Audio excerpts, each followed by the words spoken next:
Update: my husband lied about coming to help me while I was critically sick.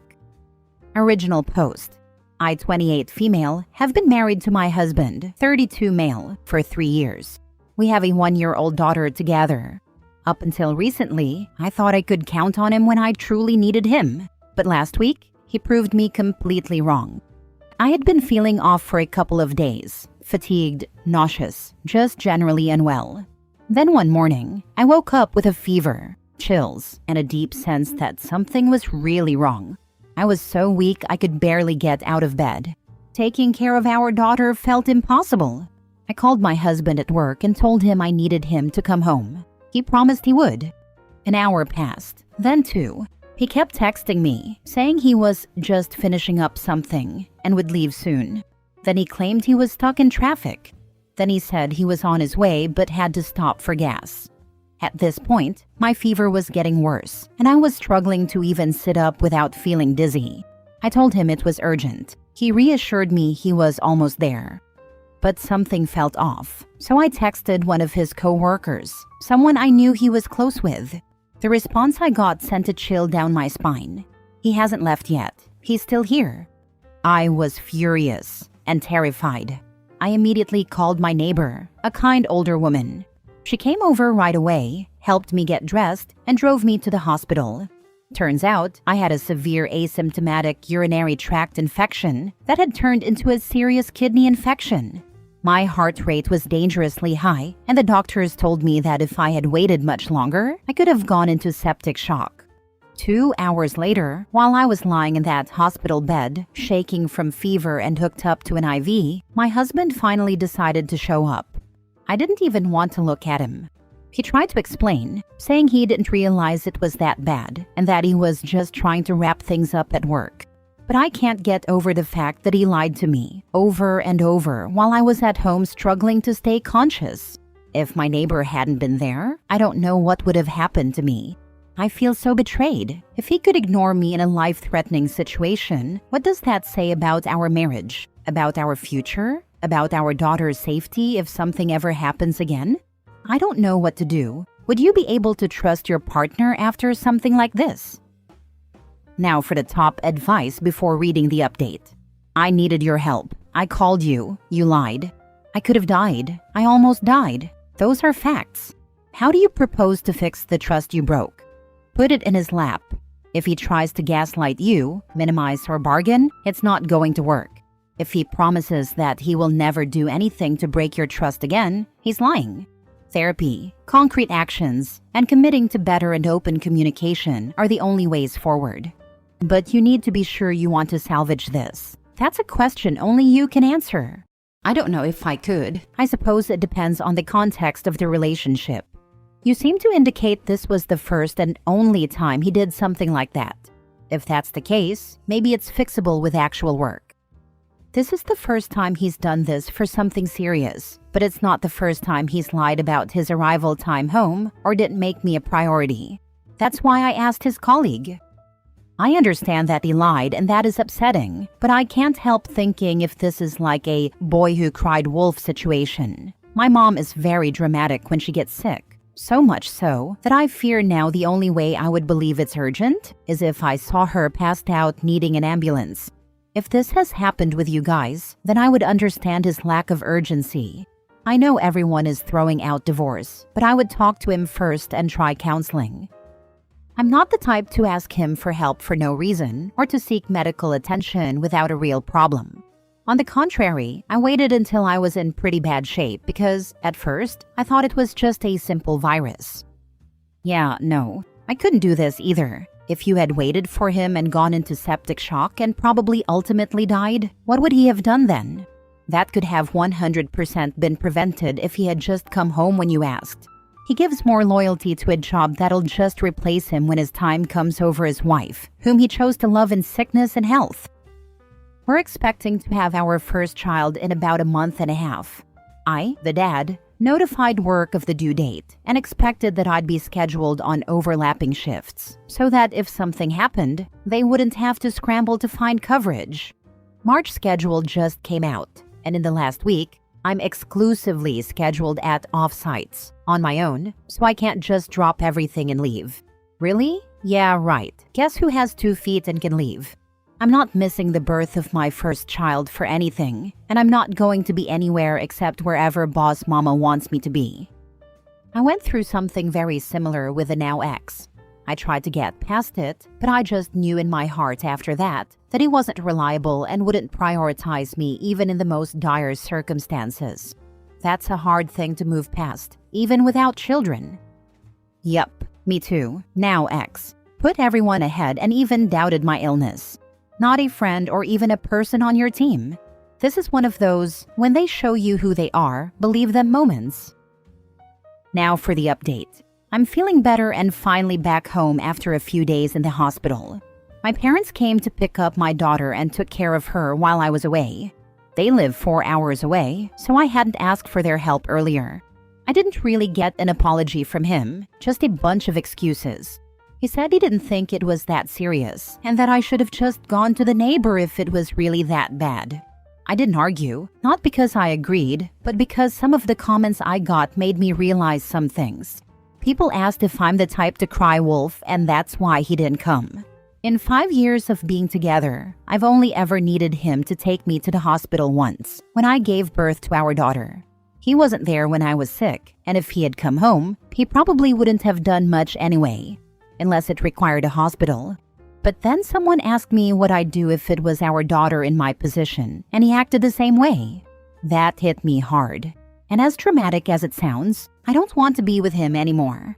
I don't think I can ever trust him again. I've made an appointment with a lawyer, but of course divorce takes time. I'm looking for an apartment, but the housing shortage is a nightmare. Since I live in a rural area though, there's still hope. I haven't told him yet. He's acting like nothing's wrong, so I'm doing the same. I even saw comments suggesting that he might not have actually been at work, maybe using it as an excuse for something else. So one night while he was sleeping, I checked his phone. I didn't find proof that he wasn't at work, but I did find messages to women. Multiple flirty ones. And a Tinder app. These messages have been going on for months. He was also sending TikToks to his friends while I was sick, laughing and joking around with no real concern for me. He told me his boss refused to give him time off, but I found no evidence that he even asked for a time off or discussed my condition with anyone. I'm starting to suspect he lied, because if he really had asked, it would have been illegal for his boss to deny him leave where I live. At this point, I don't feel like confronting him. I just want out. I ignored the red flags before, the small lies, broken promises, and I shouldn't have. I thought he'd be there for me when it mattered most, but I guess I was naive. I never thought anyone could let me down like this. I'm not telling him I'm leaving until I'm ready, just like he didn't tell me he wasn't coming. I'm not really surprised you found what you found. I'm so glad you're okay, and I applaud you for realizing that you and your daughter deserve better. You're absolutely correct not to mention anything until the plan is fully in place as you walk out the door. Good luck, everything will be better. Exactly this. OP is handling it smart. No need to give him a heads up. Wishing her and her daughter a smooth transition to a better life. Take screenshots of the app and flirty texts. This is evidence your divorce lawyer can use later. Where I am, infidelity doesn't change anything regarding divorce, but I still did it for if he tries to lie to people. If I remember correctly, you had a UTI that led to severe kidney infection? Go get tested for STDs immediately. They probably checked for some at the hospital, but they might not have. I don't agree with the consensus here. I don't see the value in being as invalidating as he was. He has invalidated your pain and shown how little he thinks of you. Leave by all means, but to do so without speaking your truth will hurt more than him. It'll affect the relationship with your children. Again, I would leave him, but I wouldn't stoop to his level. I do not trust him to let me leave peacefully and let me stay until I'm prepared and have somewhere to go either at this point if I told him now. Next story. Found out my girlfriend, 32 female, has been lying to me, 35 male, about her finances.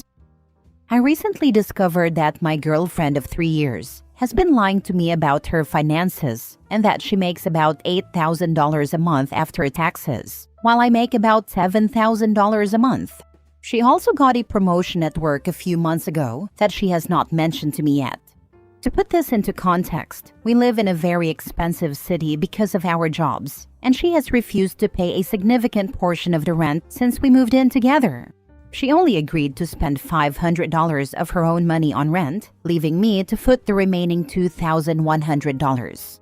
Before she moved in, I shared the apartment with a friend, and we both paid $1,300 each. The owner has raised the rent steadily over the last 2 years, and now we are supposed to pay $3,000. That means I'll be paying $2,500 a month or $30,000 a year. We could move to a cheaper place, but that would mean a 3-hour commute, which is not ideal. My girlfriend continues to refuse to pay more in rent despite making more, and the financial strain is getting to me. I barely have any savings. I pay for almost everything, while she spends most of her money on makeup, designer clothes, and fancy dinners with her friends. When I confronted her about lying to me about her finances, she told me she made $60,000 a year before we moved in. She said it's my responsibility as a man to pay the rent, and that she can't afford to pay half the rent while also living the lifestyle she wants. She also has no financial discipline or any idea where all that money disappears to. I'm sorry I'm ranting, but I just feel frustrated and don't have anyone to talk to about all this.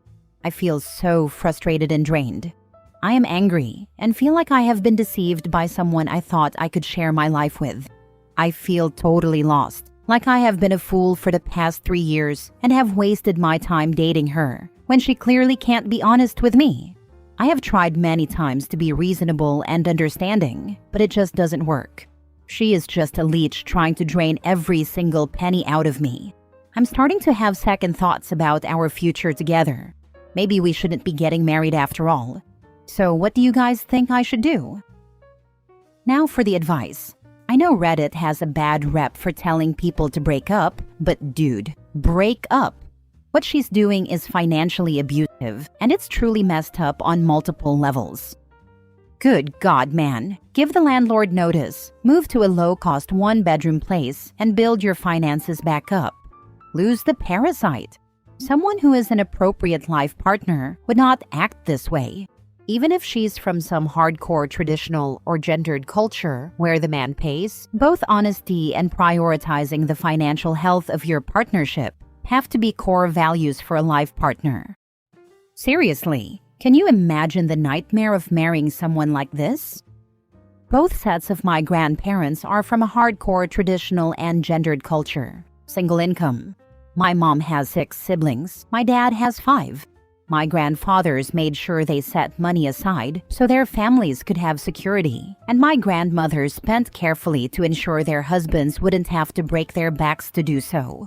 Sometimes people use gender norms as a pass to treat their partners poorly.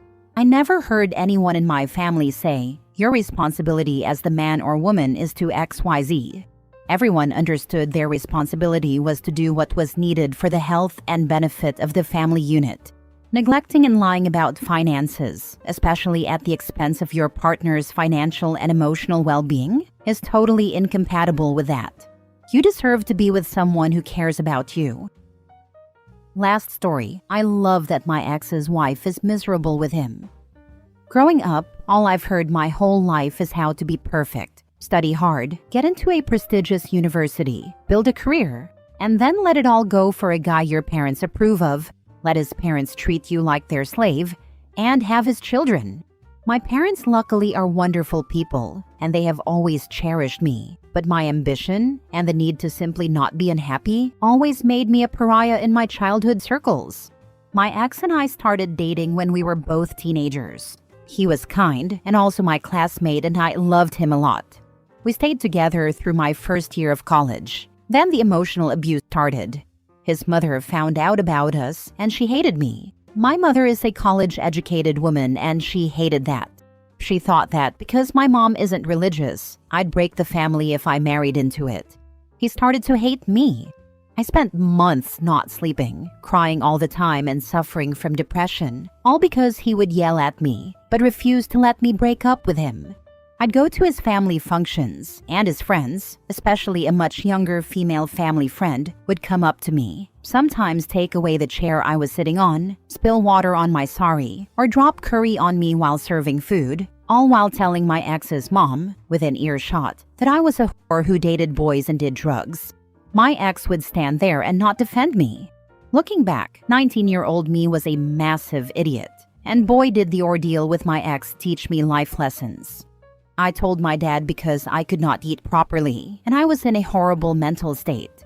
He called my ex, and I don't know what he said, but my ex told me he wouldn't bother me again, and that we should break up. Except he did bother me whenever he got drunk, and after a while, I blocked him. He also ended up marrying that family friend the moment he got a job. I only know anything about him because our only mutual friend told me a few days ago that they are miserable. My ex has a job he hates, and his mom makes his life a living hell while constantly fighting with his wife, who thought she was marrying into money and wouldn't have to work at all, except his ultra-conservative father would never allow a household helper to enter their pure home. They always fight wherever they go. The mom and wife scream at each other all the time, and my ex no longer wants children, so his father and he don't talk to each other, yet they all still live in the same house. I can't help but feel really satisfied. I know it's horrible, and I know I should have empathy, but I can't bring myself to do it. He ruined a year of my life that I will never get back. I just can't stop feeling good, even though I know I shouldn't. They all deserve each other. Good job for dumping him, and your parents are wonderful. Karma did exactly what it needed to do. He and his family put you through hell, and now they're living in the chaos they created. You didn't wish it on them. They chose this. Enjoy your peace. You earned it. Are you sure that's just not relief? I would be so happy to know I dodged that bullet.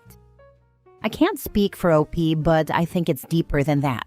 It's relief, but also satisfaction in seeing her ex get his just desserts. I don't know how I would feel. I left my emotionally and psychologically abusive ex-husband, who deliberately caused issues between me and his mother and sister, though his dad and brother were angels. When I was 36 and he was 47, I left after 11 years together. I thought I was wife number 4, which was awful enough. But I was 25 when we got together, and in a very vulnerable place in my life, which he preyed on with such calculation, the details of which I learned after the divorce, when his ex-wives reached out with care, concern, and support. Turns out there were actually 5 wives before me. His best friend married one of my best friends right after our divorce, and she told me that the woman he married soon after me gave him a taste of his own medicine, that it was an absolute nightmare. And even hearing all that, I still worried for that woman. I felt like her core issues were different from mine, even if they presented the same way on the surface. I didn't want any woman to go through what I'd been through. I think I was still numb at that point about how his situation affected him. Maybe if I'd healed to the point I am now, I could have enjoyed a bit of satisfaction. OP sounds like a strong woman. Not that I'm not, but I was broken for 3 years post-divorce as I untangled the mess the abuse did to my mind. While in the abuse, I was in survival mode. OP is probably even past where I am today, almost 8 years post-divorce. She is strong enough that she has already been able to feel relief for some time. Now she can have some satisfaction in the misery of someone who made her miserable and stole a piece of her youth.